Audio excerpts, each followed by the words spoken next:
pessoal, tudo bem?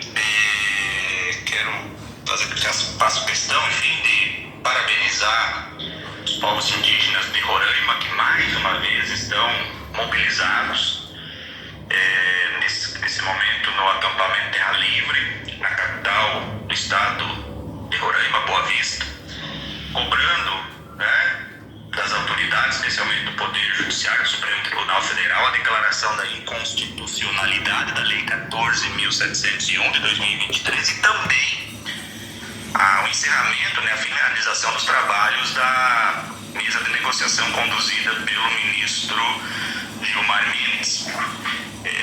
Penso que essa é a pauta central, relativa aos direitos dos povos indígenas no Brasil atualmente.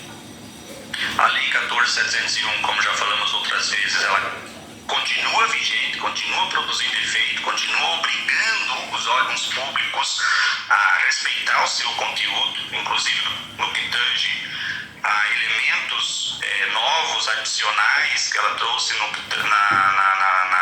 parte do procedimento administrativo de demarcação das terras indígenas, o que tem obrigado a própria FUNAI, por exemplo, a adaptar esses procedimentos em casos em que ela continua atuando,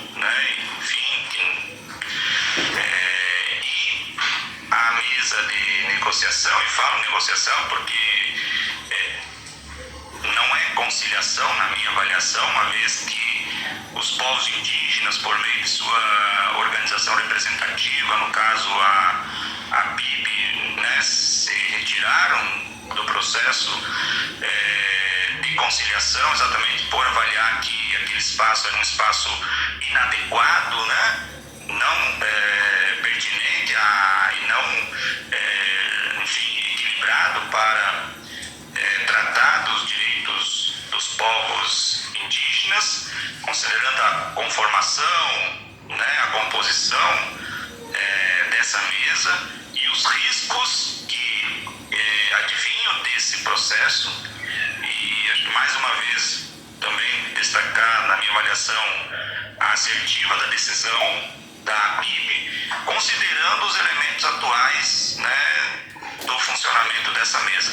Inicialmente ela estava prevista para finalizar os trabalhos em dezembro, houve uma postergação desse funcionamento até fevereiro, depois uma nova postergação até abril, e agora, há poucos dias, o ministro Gilmar Mendes estendeu mais uma vez o prazo de funcionamento dessa mesa de negociação até junho.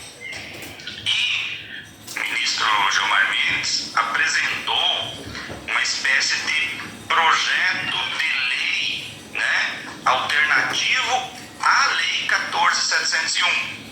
Só que esse projeto de lei, essa minuta, esse documento que o Gilmar Mendes apresentou, que está sendo debatido agora nessa mesa de negociação, ao longo desse período aí, nesse ano de 2025.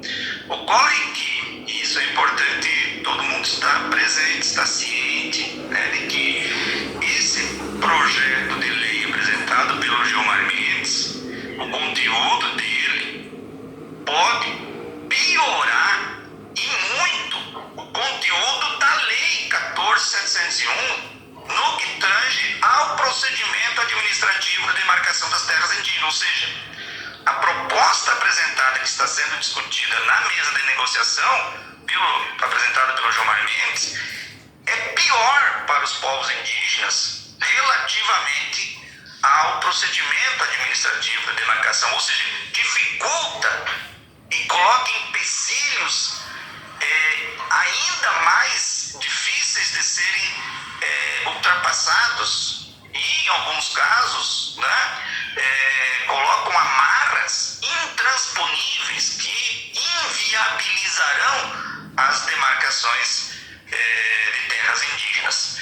Então, ressalto, em função disso, contexto dessa situação, a importância estratégica da mobilização que os povos de Roraima estão realizando. Penso que esse é um exemplo, né, que deveria sim ser seguido por todos os povos indígenas do Brasil. Mobilização, luta, né, cobrando a decisão do Supremo em relação aos pedidos feitos para a declaração da inconstitucionalidade da lei e a finalização desses trabalhos dessa mesa de negociação, porque o resultado que pode realizando. Penso que... Bom dia, pessoal, tudo bem do canal? Estou aqui em São Paulo. Hoje vamos para o interior, vamos lá para um assentamento, né, de parentes assentados, pessoas que trabalham e lutam pelo direito à terra, ao território, ao pertencimento arquetípico, feminino da terra, da nossa mãe terra, da nossa mãe natureza. E como vocês ouviram falar, esse senhor que eu coloquei a gravação aqui hoje, justamente ele vem tratar, ele é assessor jurídico do CIMISU, né, com sede em Florianópolis, Santa Catarina. Ele sempre está trazendo algumas propostas, né, diante do avanço da legalidade dentro do marco jurídico em que se dividem os conflitos fundiários, em que se categorizam os conflitos fundiários e que os conflitos vão avançando na medida em que a discussão legal, legislativa, que envolve lexicalmente uma série de conceitos cujos significados podem vir se tratar de algum adiantamento na questão dos direitos dos povos indígenas, e também se pode falar das conquistas sociais dos povos que estão em contexto urbano nesse momento, também diferentes segmentos da população, incluindo as populações que têm causas em comum conosco, como a população de origem afro, né, de origem cigana, né, os camponeses, enfim. E nós estamos vendo aí que esse avanço dentro das leis ainda vem repercutir, reverberar de forma negativa. Esses acordos que o governo hoje está fazendo, que o chefe do executivo está fazendo, essas visitas que ele fez para a Rússia, para a China e principalmente o Chile, maior parceiro neoliberal financeirista da América do Sul, né, transformando o Brasil num grande paraíso fiscal, né, assim como o Chile, assim como o Uruguai. Mas o povo, né, ele não vai perceber nada desses ganhos, né, aquela teoria do cotejamento não passa de uma lenga-lenga, mas esses acordos são estratégicos. Para quê? São estratégicos para o governo com a visão desenvolvimentista que ele tem, uma visão retrógrada e que anuncia, de fato, esse pré-apocalipse que já estamos vivendo, e nós, ou talvez nossos filhos, seus netos, vão testemunhar justamente os limites da própria Mãe Terra em relação ao modo de produção capitalista, hoje neoliberal, rentista, financeirista, especuladora. Esses acordos com a Rússia para especular em cima de questões energéticas relacionadas ao Brasil, essas discussões com a China para estabelecer mais laços comerciais, unir o Pacífico ao Atlântico, essas são coisas que nós já temos visto já na história da colonização, ou das diferentes colonizações no México, nos Estados Unidos, no Chile, no Brasil, na Colômbia. E nós já temos visto como através da história isso vai se repetindo, sempre em nome de valores que não são percebidos pela maioria da população. Está ouvindo aquele barulho ali fora? É de um senhor que está aí perfurando no meio do sol aqui da periferia de São Paulo. E para ele Tanto faz se a senhora Dilma é presidenta dos bancos, dos BRICS, que não paga imposto, não tem, tem todas as isenções possíveis. Para essa figura que está aqui nesse momento, todas essas questões que nós estamos falando, para ele não significa nada, porque ele está nesse momento, a essa hora, 10 horas, 11 horas da manhã, fazendo barulho com aquele perfurador de asfalto no meio de uma rua deserta onde não tem árvores.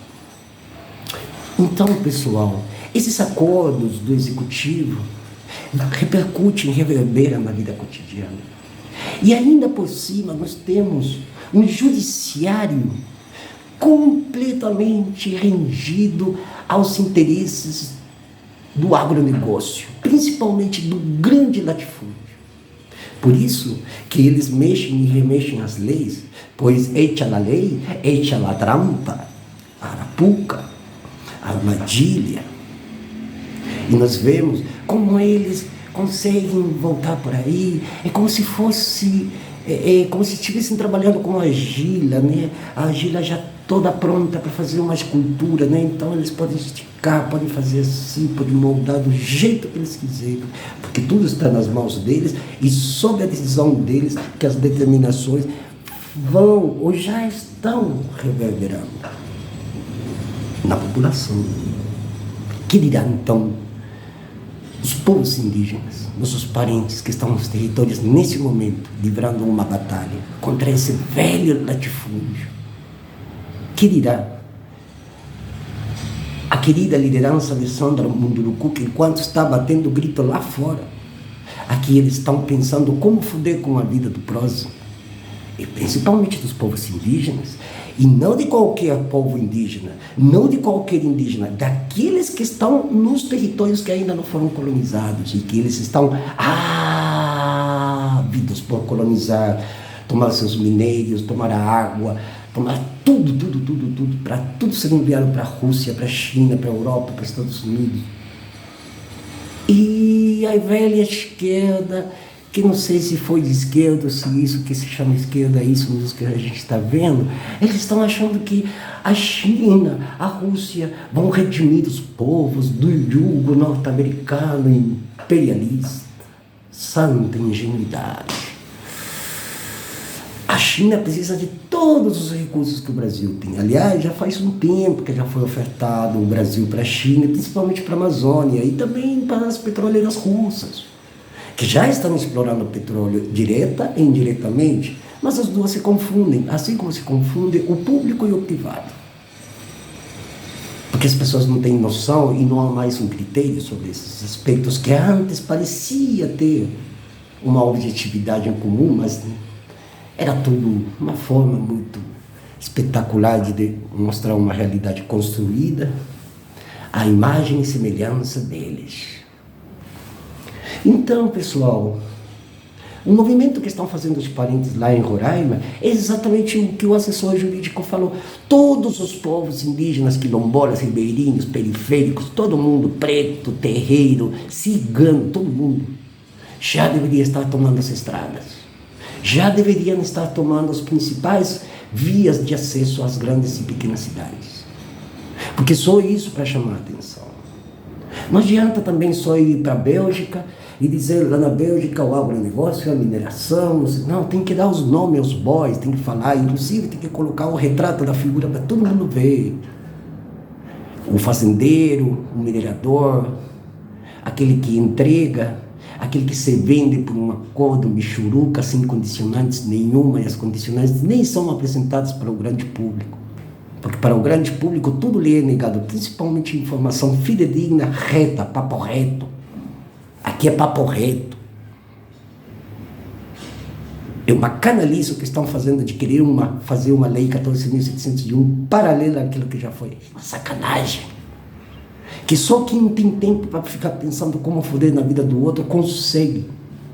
Porque nós aqui, pobres mortais, que temos que viver dia a dia pensando como que a gente vai saldar as nossas dívidas atuais e aquilo que ainda temos de pagar em 2 vezes, mas só nos conforma uma. Por isso, pessoal, as pessoas já têm que começar a tomar as rédeas do assunto.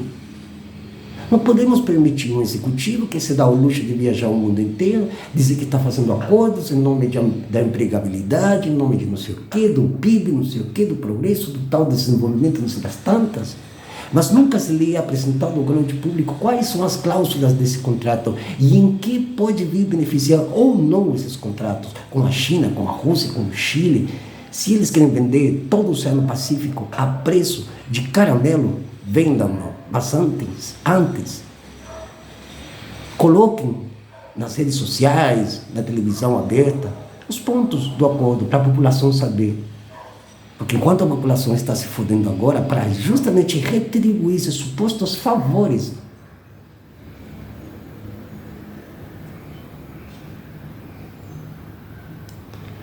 então, pessoal, é exatamente isso. Os acordos que o governo está fazendo, Mercosul, China, sei lá que mais está no meio aí, são acordos de entrega absoluta da soberania, a troco de nada, a troco de espelhinhos. Eu vejo aqui nas cidades, o pessoal tudo achando, vive um mundo de ilusão, auto-enganado. Olha, quando realmente a luta hoje é pela sobrevivência. E essas pessoas que estão iludidas aqui no centro de São Paulo, ou no centro do Rio de Janeiro, nos grandes centros urbanos, principalmente nos núcleos, onde parece que todo mundo é feliz, tudo é Disneylândia, tudo está resolvido, elas não sabem que quando acabar a última gota d'água e não tiver mais terra para plantar, é que todo mundo vai sentir organicamente o que é o apocalipse. Vão, continuem lá. Façam várias leis 14.701, podem fazer 500 mil, mas enquanto tiver um indígena contestando, respondendo e principalmente informando que esses acordos que o governo está fazendo vai contra a vida de todas essas espécies, vai ter uma árvore em pé. Quando tiver um indígena falando contra as estripulhas dessa neocolonialidade que nós estamos vivendo, ainda haverá água bebível. Enquanto tiver um indígena contestando esses acordos, que chamam de demarcação, mas cujas condicionantes ainda não sabemos, tudo nas mãos dos brancos, enquanto tiver um indígena contestando isso, vai ter ainda um ar puro para respirar. Vai ter ainda uma semente fértil para plantar.